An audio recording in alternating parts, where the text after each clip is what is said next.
Joining me now, Colonel Doug Mastriano, also state senator from Pennsylvania. Phone lines are open. You want to ask Doug and I a call, or just Doug a call, which is even better.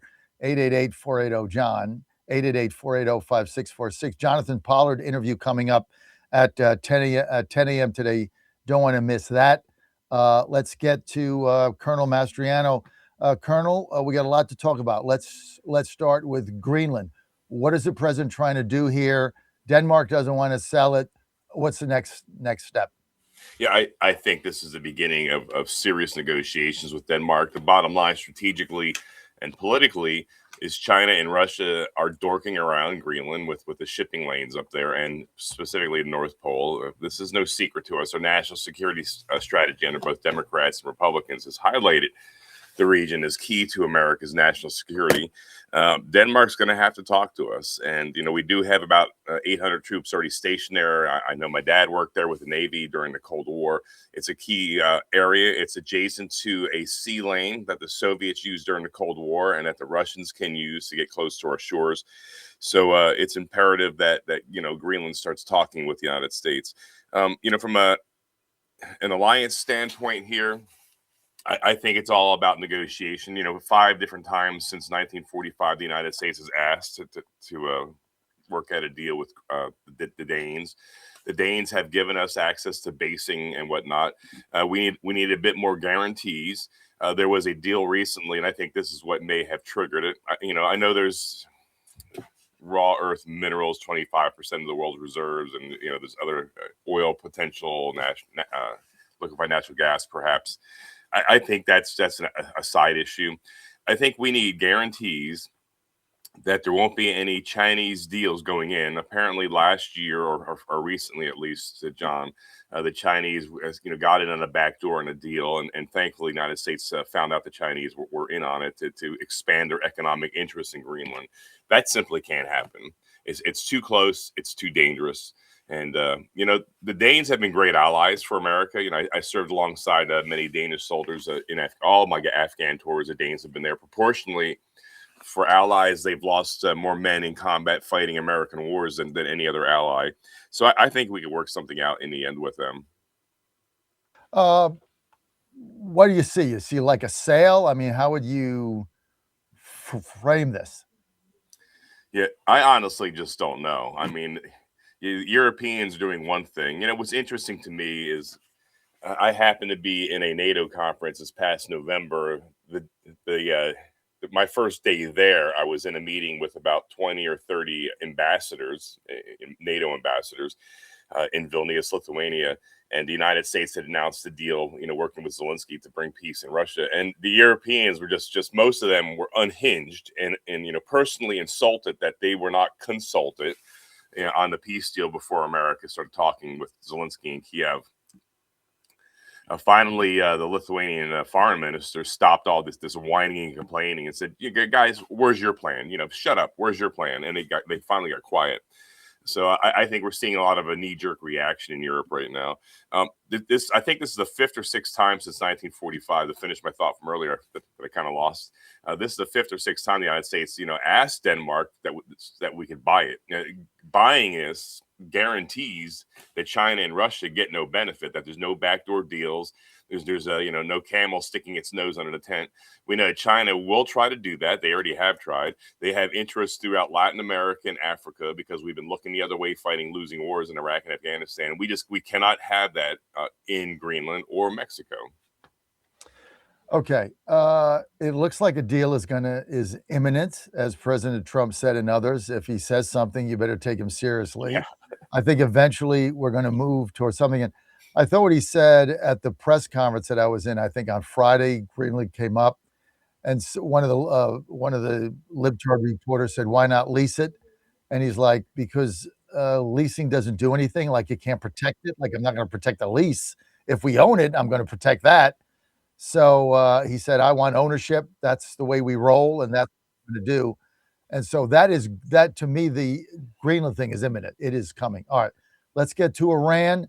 President Trump, red line, about 450 Iranians now have been, or 500 or so have been shot by the Ayatollah security forces of what we heard. Some of their own people have been shot. That thing is tottering on the brink. Uh, but a lot of people on our side, a lot of MAGA, America First, don't want to really get involved in another Middle Eastern conflict. President Trump said he's ready to act if the killing continues. What say Doug Mastriano? You know, and I get it. And let's not take the isolationism that comes with some of the people on our side here too far. We're not talking about invading. We're not talking about occupying Tehran or Mashhad or any of the cities or Tabriz. We're talking about the people want to have a free government, and the government there hates the United States, and that government there has waged an indirect war against the United States. Militarily and economically, they've used Hezbollah, Hamas to undermine our relationship with Israel. They've attacked American interests. They even gone after our ships. We remember during the Biden administration, our sailors that were captured, and shamefully hauled before the cameras. So the toppling of that regime is in America's national security interests. There were opportunities in the past under Biden and Obama.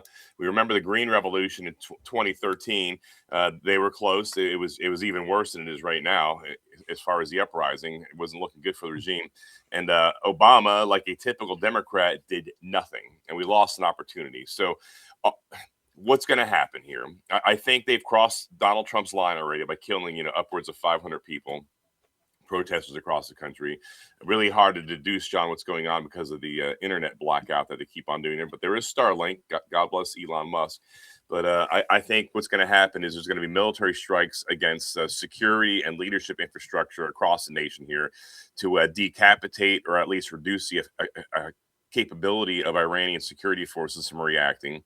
The Iranian Revolutionary Guard Command, remember al-Baghdadi and friends, they got to be real careful. If they step out and start launching military operations, gunning down hundreds of protesters here, they'll be on the target list as well. I think it'll be largely guided missiles, so no American lives will put at risk. And that's it. So we have everything to win and nothing to lose. The Iranian people have been in bondage for 47 years since the Iranian Revolution in 1979. And it's interesting, John. And now they're dealing with a 47th president of the United States. I think the time for freedom on Iran has come. Well, listen, I agree with you. I think we should help them in any way that we can, which makes sense because it'll be a better world. It'll certainly be America first, best interest of the United States. But they know how to run a revolution, right? They've already done that. They've already toppled the Shah. So they kind of get how to do this. And, but it looks like to me from the outside, now we don't know, what news is real or not, but it does look, Doug, from the outside that Iran is, the Ayatollahs don't have the grip they had 12 months ago.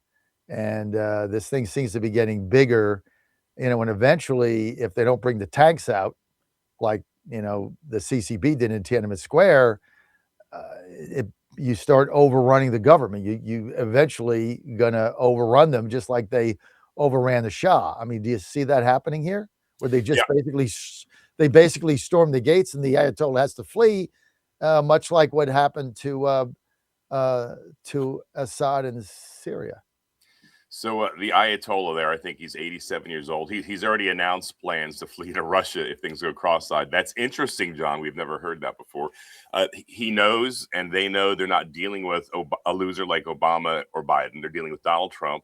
They watched already last year where he destroyed their nuclear capability, things that we were told by the intel community, whatever was leaked in the press that it couldn't be touched. Well, Donald Trump touched it and set it back by years.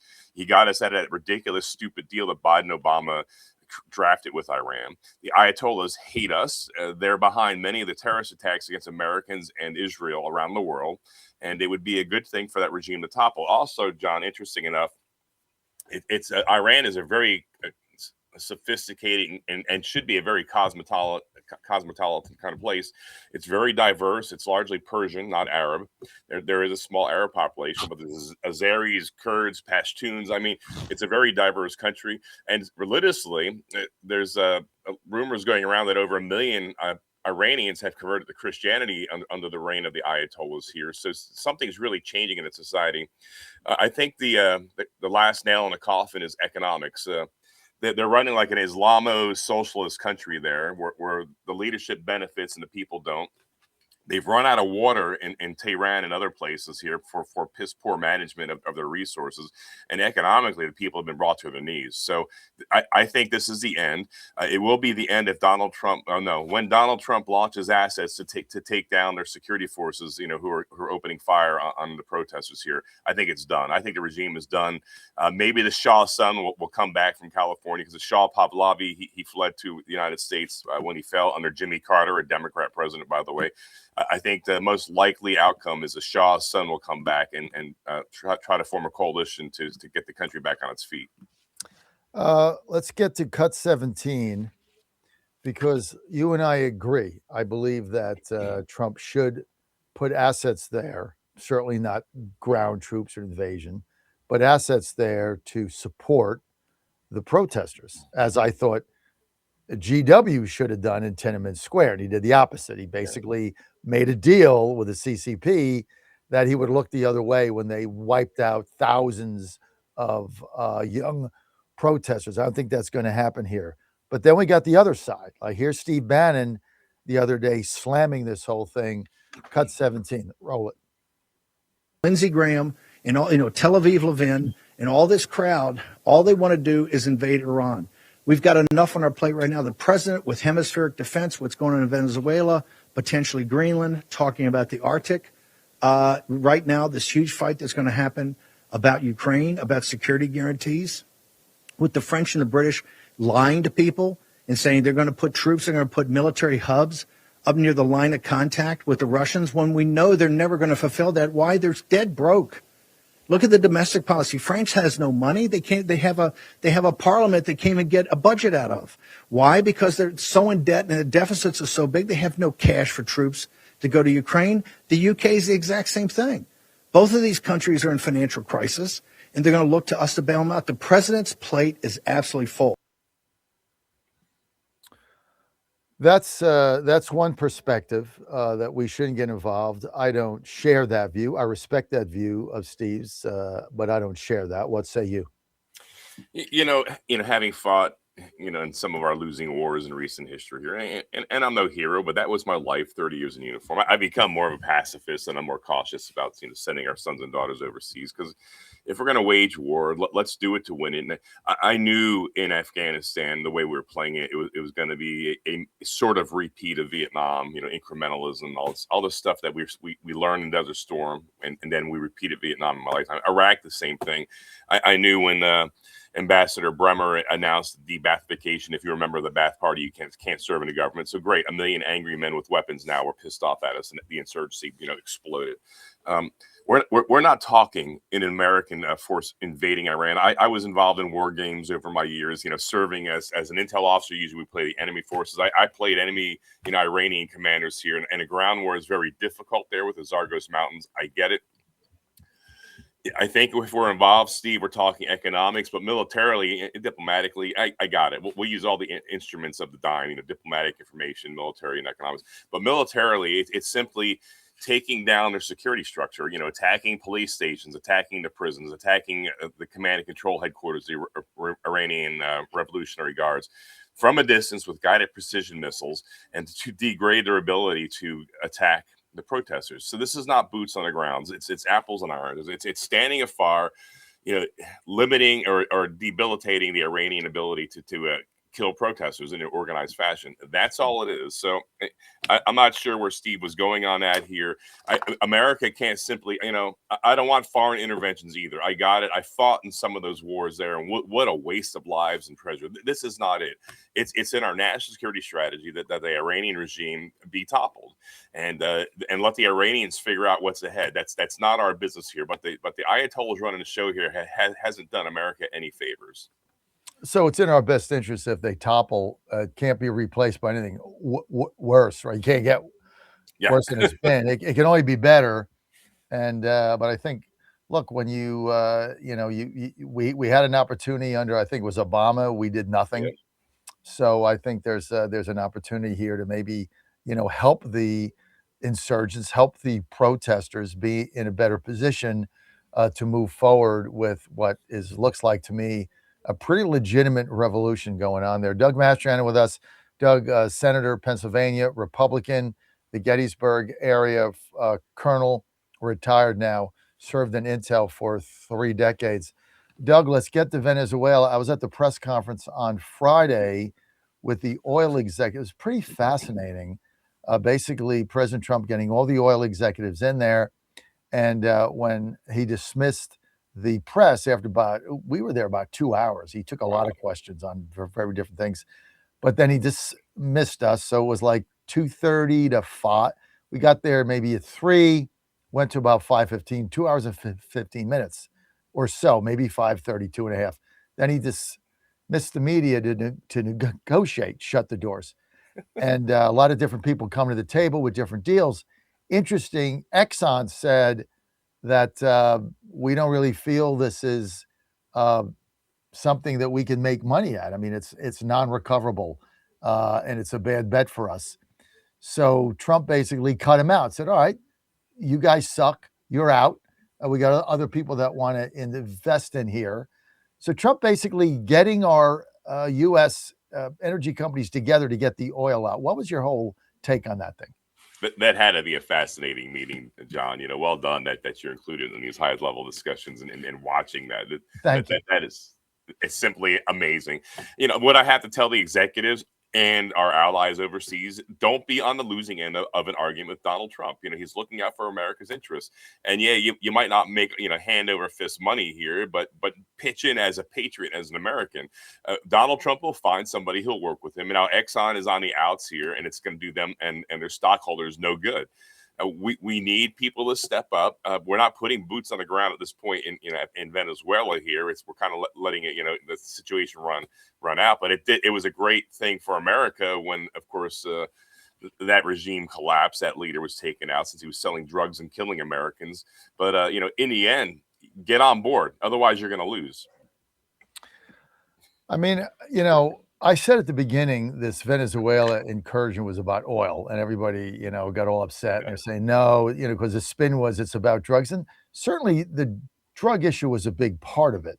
Sure. But, you could have stopped the drugs without toppling the country simply by blowing up their boats and not allowing them in over the border, which we've done a pretty good job of. This is about oil. There isn't anything the matter with that. Once this thing goes forward, right now we're getting 50 million barrels. That's going to continue, Trump said, in perpetuity, 30 to 50 million barrels. They estimated there that it would take less than a quarter, think about this, less than 3 months to have that impact U.S. oil prices, bringing oil under $50 a barrel. Once you do that, gas is $1.50. Once you do that, affordability becomes in reach for all Americans, because oil and gas and fuel and energy goes into everything, up to including the trucks and trains shipping the food. So all prices are going to go down.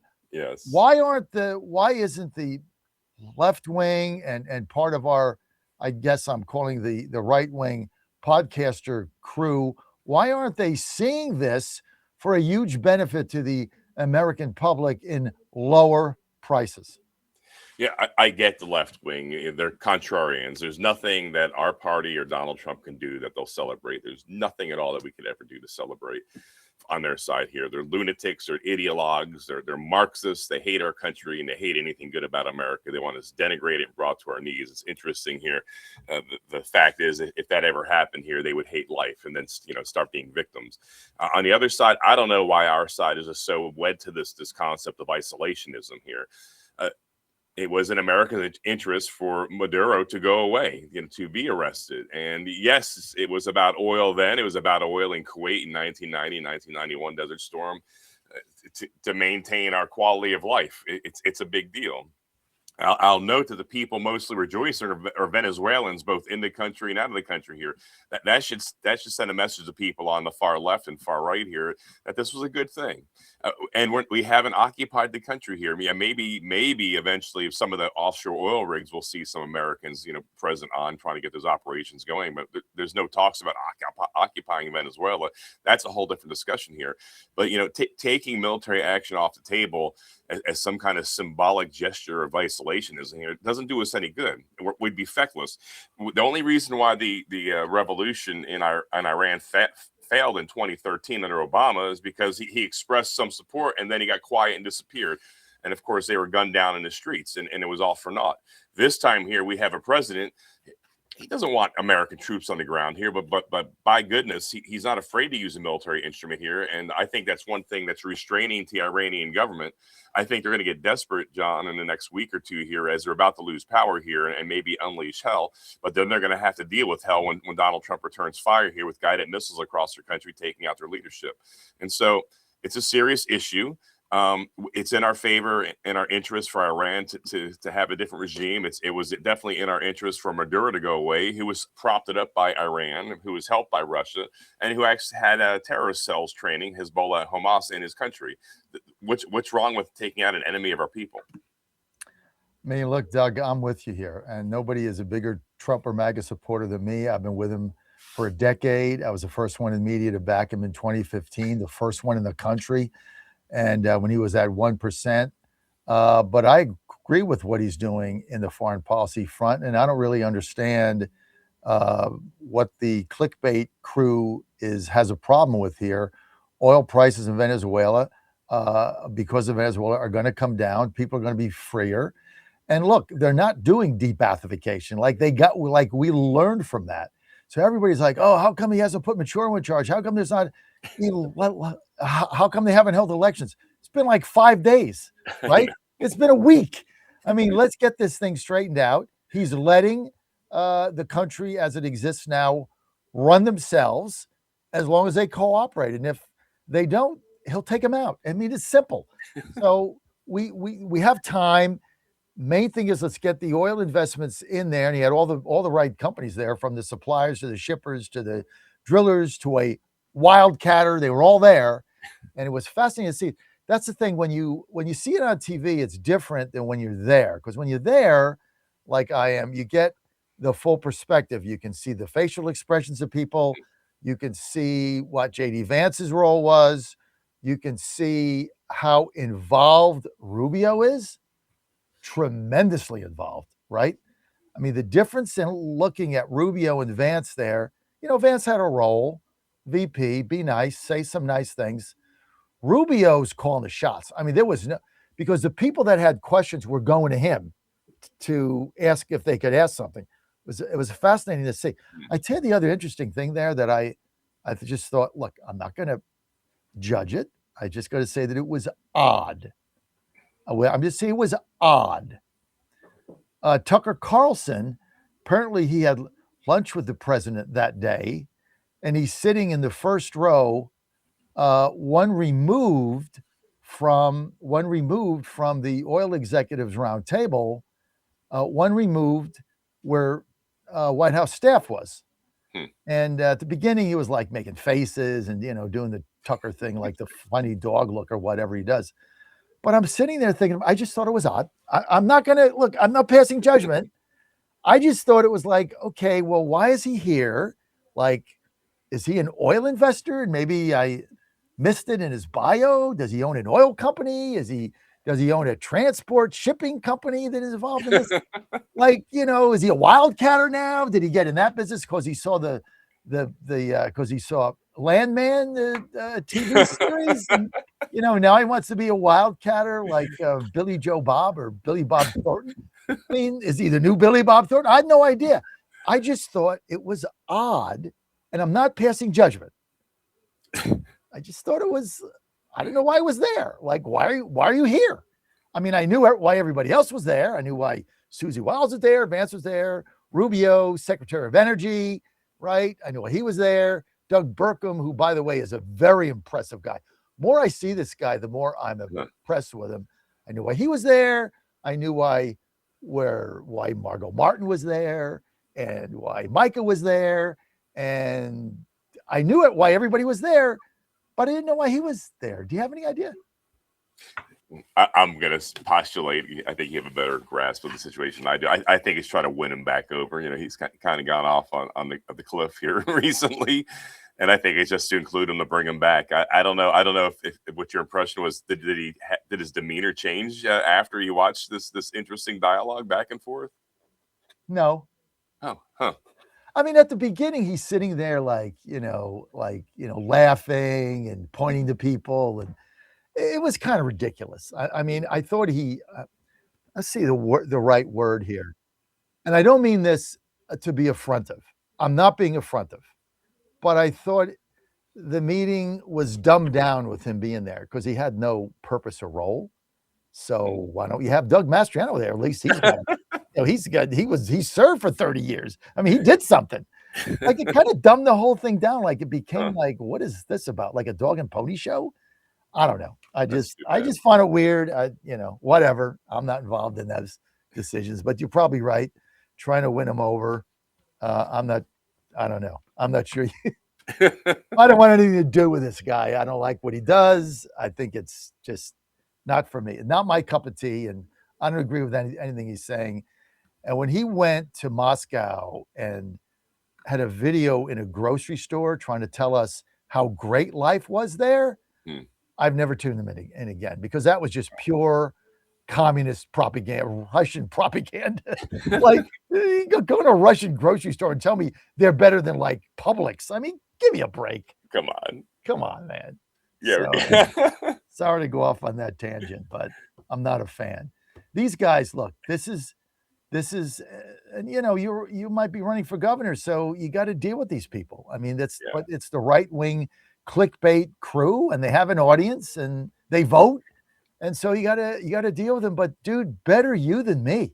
I don't have to do crap. In the great words of Pete Snyder, I don't have to do crap, but he said a different word that starts with an S. I never forgot that. I don't have to do crap because I'm not in your business. I'm not running for anything. I don't have to deal with them. You guys do. I don't. So good luck. Okay.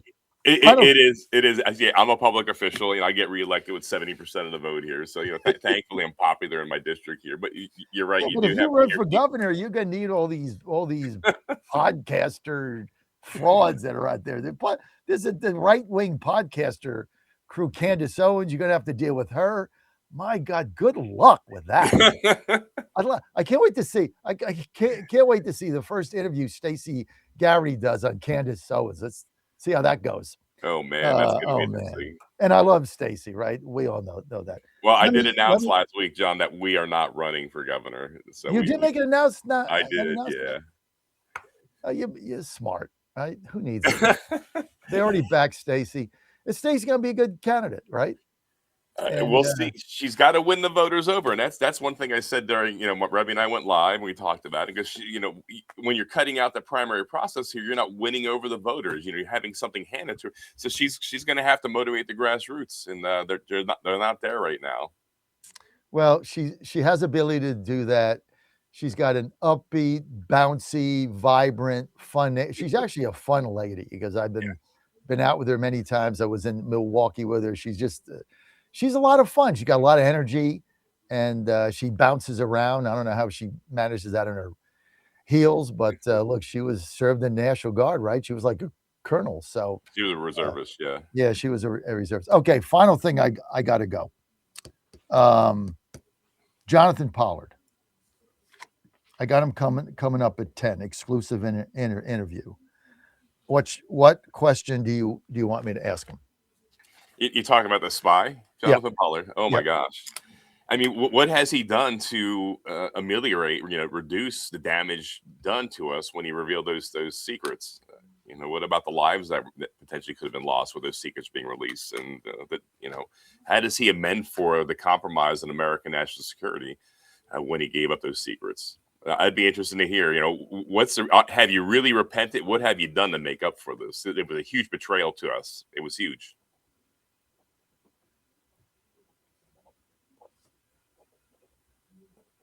Writing it down. Anything else you want to ask him?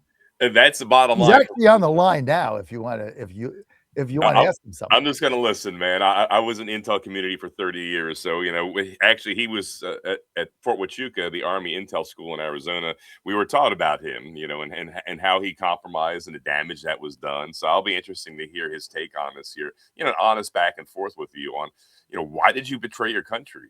And what about the damage you caused on this compromise of very sensitive information? I've got to write this down. Okay, Doug, thank you. Thank you, John. God bless you, brother. Great question. Now you don't have to interview with Candace Owens or Tucker. Life is good, Doug. You made a good decision. Thank you. God bless, John. Thanks for having me as always. I appreciate you. Well, you get 70% of the vote in your district. Hey, are you guys gonna win that district back you lost? Oh, in Lancaster County, we better. Yeah. I mean, what the heck? Yeah, Trump wins it by plus 15 and we lose it by, -2. Are you kidding me? Come on. I told you that. I told you. I'm not going to tell you I told you so, but you did. I told you the Eagles are going to lose, and I told you getting a state senator running your party would be a catastrophe, and I'm right both times. Cry, Eagles, cry. See you, Doug. Doug, you can follow him at Doug Mastriano, at Doug Mastriano, not running for governor. At Doug Mastriano. Okay, we're going to be right back. Quick word from our sponsors. We got Rabbi Mencken coming up, and we got Paul Teller leading us into Jonathan Pollard. Keep it right here.